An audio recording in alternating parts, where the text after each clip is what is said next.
साथियों, आप सभी का आपके अपने इस YouTube चैनल पे स्वागत करता हूँ। आज की जो वीडियो है वो अगर आपने प्रीवियस वीडियो देखी है तो उसी का नेक्स्ट पार्ट है। उसमें जो क्वेश्चन बताए थे उसके आगे के क्वेश्चंस आज की अपनी इस वीडियो में हम लोग देखेंगे। और ये जो क्वेश्चंस हैं साथियों वो आपकी एसएससी जीडी के प्रीवियस ईयर क्वेश्चंस हैं।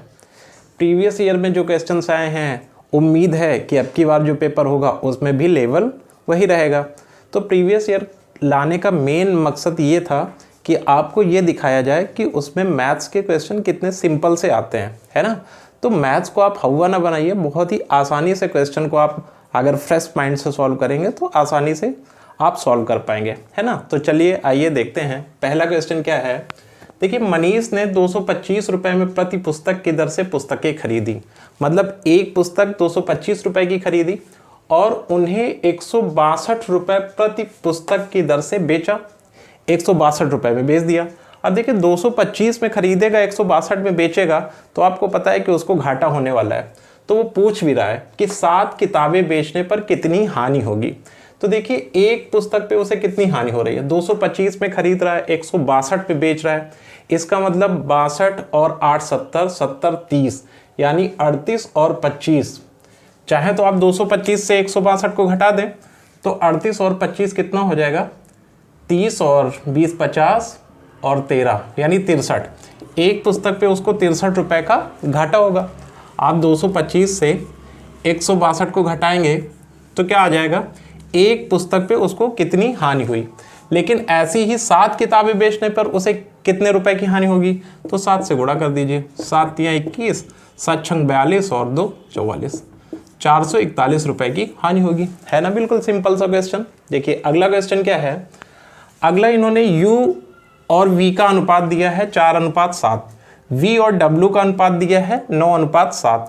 तो आपको इन्होंने U की वैल्यू दे दी है कि अगर U की वैल्यू 72 है, 72 है, तो W की वैल्यू क्या होगी। आप देखिए U और V की वैल्यू क्या है, यानी रेशियो क्या है, 4:7 का अनुपात है। तो V और W का क्या है, V और W का 9:7। अब देखिए आप इनको अलग अलग दिया हुआ है, 2-2 का रेशियो दिया हुआ है, तो आप एक साथ इन तीनों का रेशियो निकाल लीजिए। तीनों का रेशियो कैसे निकलेगा, आपको पता है उल्टे n का जो नियम होता है, ऐसे जाता है फिर ऐसे जाता है फिर ऐसे जाता है।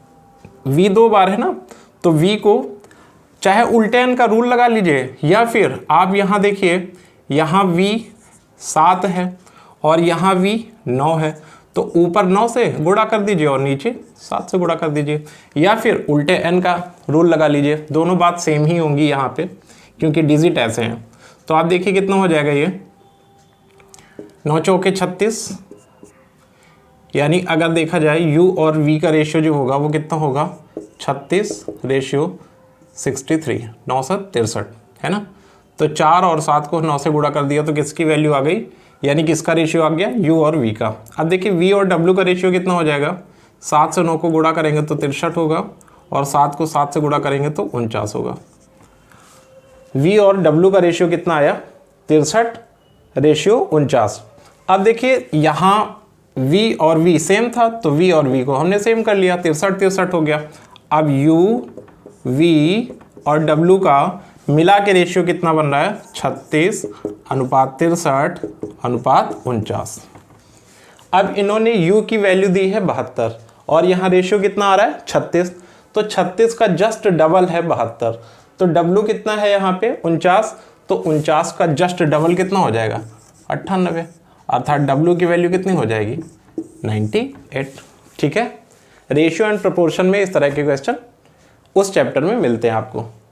देखिए अगला क्वेश्चन कार्य और समय का है, वर्क एंड टाइम का। A अकेले 6 दिनों में एक कार्य पूर्ण कर सकता है और B अकेले उसी कार्य को 8 दिनों में। A और B मिलकर कितने दिनों में उसी कार्य को पूर्ण कर सकते हैं। तो देखिए A बहुत आसान सा क्वेश्चन है, बेसिक क्वेश्चन है। A एक दिन में कितना काम करता है, पूरा काम 6 दिनों में, तो एक दिन में कितना करेगा, 1/6। B पूरा काम 8 दिनों में, तो एक दिन में कितना करेगा, 1/8। दोनों को जोड़ लिया तो दोनों के द्वारा एक दिन में मिलकर किया गया काम है। अब देखिए इनका एलसीएम कितना हो जाएगा, एलसीएम इनका 24 हो जाएगा, 6 चौके 24, 8 तियां 24, यानी 7/24। अगर ये आपसे पूछा जाए ये क्या है, तो ये ए और बी दोनों के द्वारा मिलकर एक दिन में किया गया कार्य है, 7/24। और अगर इसी को आप उल्टा कर देते हैं तो ये आ जाता है 24/7। उन दोनों के द्वारा 24/7 दिनों में ये काम पूरा कर लिया जाएगा। कितने दिनों में? 24/7 दिनों में। ठीक है, यही आपसे पूछा भी जा रहा है कि ए और बी मिलकर कितने दिनों में उसी कार्य को पूर्ण कर सकते हैं। बेहद आसान सा क्वेश्चन। देखिए ये क्वेश्चन सिंप्लीफिकेशन का है। सिंप्लीफिकेशन में आपको पता है बॉडमास के रूल के अकॉर्डिंग हम लोग सॉल्व करते हैं। यहाँ पर देखिए सबसे पहले ब्रैकेट को सॉल्व करेंगे। ब्रैकेट में सबसे पहले हम लोग डिवीज़न को सॉल्व करते हैं। तो 4 में 2 से भाग लगाएंगे तो यहाँ कितना आ जाएगा? 2 हो जाएगा। अब 6 में से 2 आप घटा दीजिए, 4 हो जाएगा, यानी इसकी वैल्यू कितनी हो गई? 4 हो गई। अब देखिए यहाँ पे मिक्स्ड फ्रैक्शन को, यानी होल फ्रैक्शन है, तो इसको इम्प्रॉपर में कन्वर्ट करिए। तो 4 तियां 12, 1 13/4 और प्लस कितना हो जाएगा? 4। तो यहाँ भी हर बराबर कर लीजिए, यहाँ भी 4 कर दीजिए, ऊपर 4 से गुणा हो जाएगा।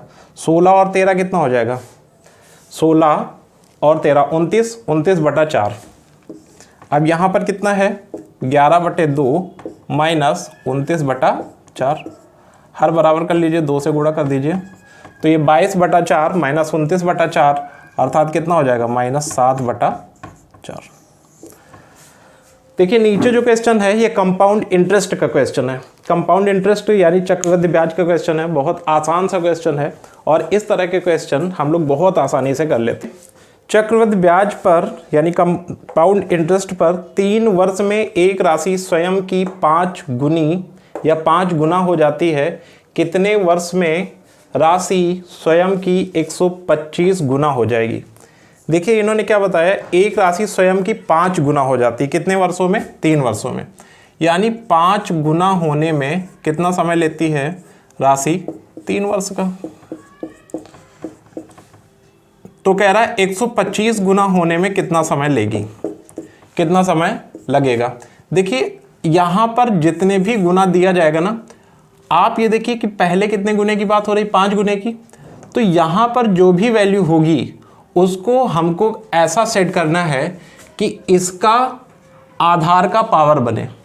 मतलब जैसे यहाँ पर 5 है, यहाँ पर 125 है, तो 125 को आपको सेट करना है कि हम 5 की कितनी पावर बना सकते हैं। 125 को हम ऐसे कैसे लिख दें कि 5 की कितनी पावर होंगी तो 125 के बराबर हो जाएगा। तो हमें पता है कि 5 की पावर 3 अगर हम कर दें तो ये 125 ही लिखा है। आपको किसी भी क्वेश्चन जैसे यहाँ पर 3 गुना हो जाता तो 3 गुना और फिर यहाँ पर आपसे 27 गुना दे देता या 81 गुना दे देता, तो आपको इसको 3 की पावर पे ही सेट करना है। ये 3 की पावर 3 हो जाता और ये 3 की पावर 4 हो जाता। इस तरह से ही ये क्वेश्चन पूछे जाते हैं। ठीक है, सपोज इस तरह से नहीं पूछे जाते तो फिर कॉन्सेप्ट के अकॉर्डिंग हम लोग करते हैं। वैसे मोस्टली क्वेश्चन ऐसे ही पूछे जाते हैं। तो 5 की पावर 3 कहो या 125 गुना कहो, बात सेम है। तो ये वाला 3 आके इधर गुणा हो जाता है, तो 3 गुणा 3 अर्थात कितना हो जाएगा? 9 वर्ष। यही आपका आंसर हो जाएगा। क्वेश्चन है, यदि एक वर्ग के विकर्ण की लंबाई 10√2 सेंटीमीटर है तो वर्ग का क्षेत्रफल। देखिए वर्ग का विकर्ण की लंबाई आपको दिया है 10√2 और जो वर्ग के विकर्ण की लंबाई का फॉर्मूला होता है वो होता क्या है? भुजा √2। तो भुजा √2 किसके बराबर है? 10√2 के। तो यहाँ से आपकी भुजा आ जाएगी, काहे की? वर्ग की। कितनी आ गई? 10 सेंटीमीटर। अब वर्ग का क्षेत्रफल कितना हो जाएगा? भुजा स्क्वायर होता है। वर्ग का क्षेत्रफल क्या होता है? भुजा स्क्वायर।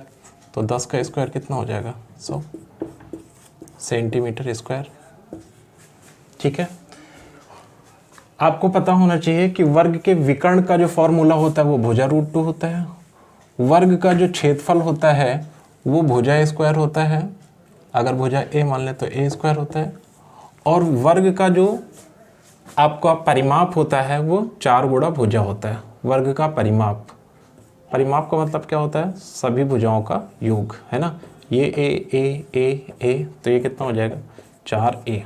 ठीक है, यही 3 फॉर्मूले होते हैं, ये आप याद रखिए। हो सकता है कि डायरेक्ट परिमाप से क्वेश्चन पूछ ले, हो सकता है डायरेक्ट, ये तो पूछा ही गया है, क्षेत्रफल से क्वेश्चन पूछ ले। ठीक है, अगला क्वेश्चन देखिए, एक राशि SI पर यानी सिंपल इंटरेस्ट पर, साधारण ब्याज पर 5 वर्ष में 10,650 रुपये है और 6 वर्ष में 11,076 रुपये हो जाती है, राशि क्या होगी? आपको पता है साधारण ब्याज प्रत्येक वर्ष समान मिलता है। 5 वर्षों में कोई राशि है, कोई राशि रही होगी पता नहीं है, वही राशि ही आपसे पूछ रहा है कि कितनी है। कोई राशि रही होगी, 5 वर्ष में 10,650 हो जाती है, 6 वर्ष में 11,076 हो जाती है, तो आपसे पूछ रहा है कि वो राशि कितनी होगी। देखिए अगर 10,650 है 5 वर्षों में और 6 वर्षों में कितनी, 11,076, तो आप देखिए 5 से 6 वर्ष यानी 1 वर्ष के अंतराल में जो सिंपल इंटरेस्ट है, साधारण ब्याज है, वो है कितना।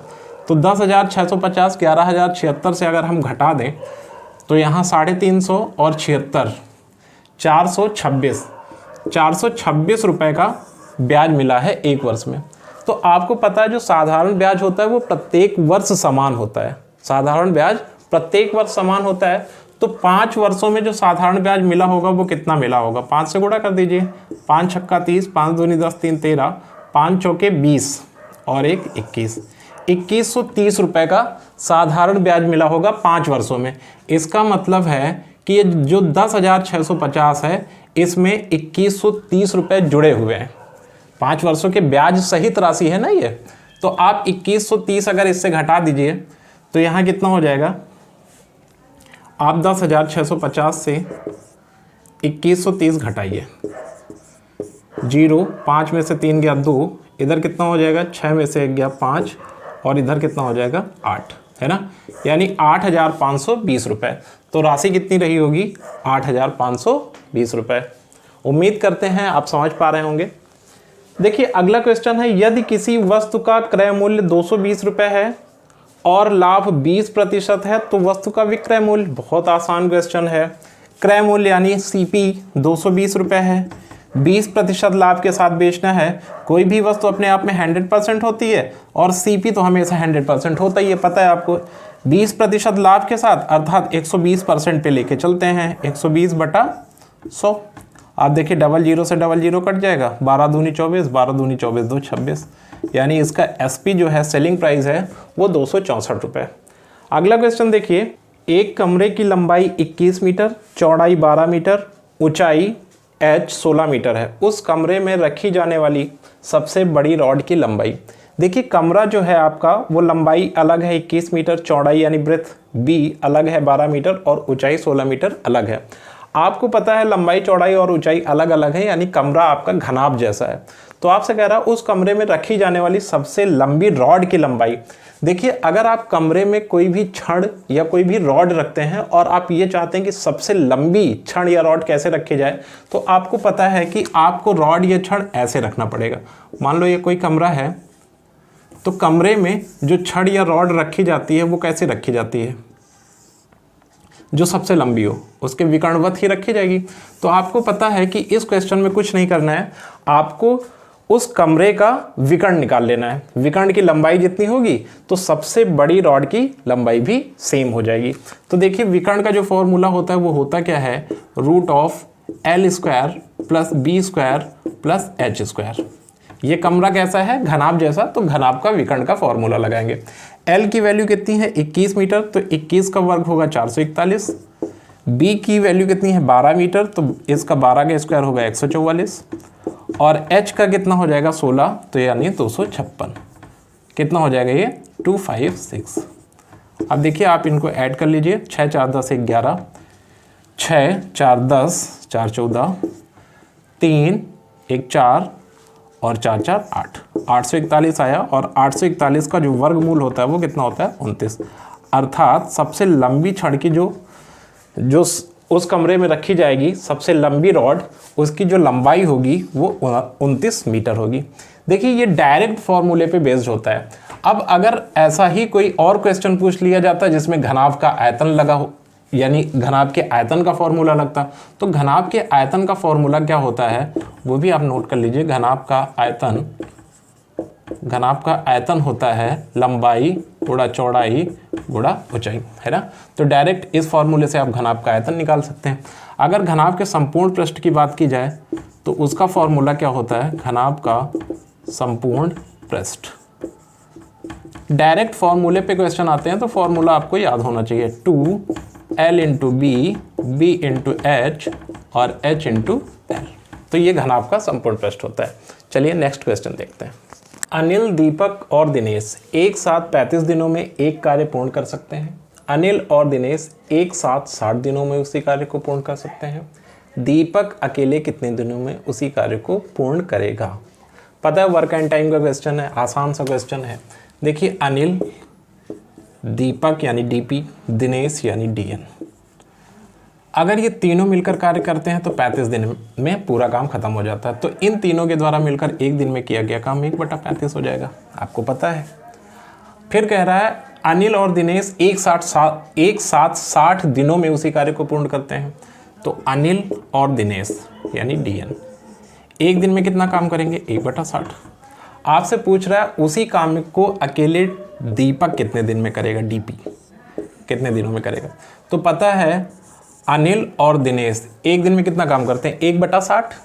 तो तीनों के द्वारा मिलकर एक दिन में किया गया काम 1/35 है। तो 1/35 से अगर हम 1/60 घटा दें तो आपको पता है क्या आ जाएगा, दीपक के द्वारा एक दिन में किया गया काम। बात समझ रहे होंगे। तो देखिए 1/35 से 1/60 घटाइए। अगर आप देखें तो 35 को हम 5 × 7 लिख सकते हैं। आपको पता है इसका एलसीएम लेना पड़ेगा, है ना। तो एलसीएम लेने का सरल तरीका क्या है वो हम आपको बता रहे हैं। इसको 5 × 7 लिख सकते हैं और इसको हम क्या लिख सकते हैं, 12 × 5। तो आपका जो एलसीएम होगा वो कितना हो जाएगा, 12 × 7 × 5, यही तो होगा भाई। 12, 5 इसमें है, 5 इसमें भी है, तो 5 एक बार आएगा, 12 आ जाएगा और 7 आ जाएगा। एलसीएम में पता है सब कुछ ले लिया जाता है, यानी सारे गुणनखंड ले लिए जाते हैं। तो आप देखिए इसका जो एलसीएम है वो कितना आ जाएगा, 12, 7, 5। तो नीचे होगा 12, 7, 5। ऊपर यहाँ किससे गुणा हो जाएगा, 12 से, और यहाँ किससे गुणा हो जाएगा, 7 से। तो 12 में से 7 जाएगा, कितना हो जाएगा, 5/12 × 7 × 5। 5 से 5 कैंसिल हो जाएगा, 1/12 × 7 = 84। और अगर इसको हम उल्टा कर देंगे तो ये कितना आ जाएगा, 84। अर्थात दीपक अकेले उस काम को 84 दिनों में करेगा। उम्मीद है दोस्तों आपको ये क्वेश्चन समझ आ रहे होंगे। देखिए ये प्रीवियस ईयर क्वेश्चन है एसएससी जीडी में जो भी पूछे गए हैं।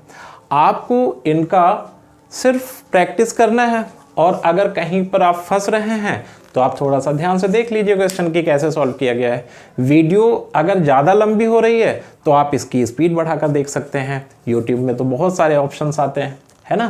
तो स्पीड आप चाहे तो 1.25 कर लें, 1.5 कर लें, 1.75 कर लें, जितने में आपको सही लगे उस स्पीड से आप वीडियो को देख लें। कुल मिला के आपका फ़ायदा होना चाहिए, मेरा पर्पज़ यही है। ठीक है, तो मिलते हैं हम लोग नेक्स्ट वीडियो में। तब तक के लिए जय हिंद।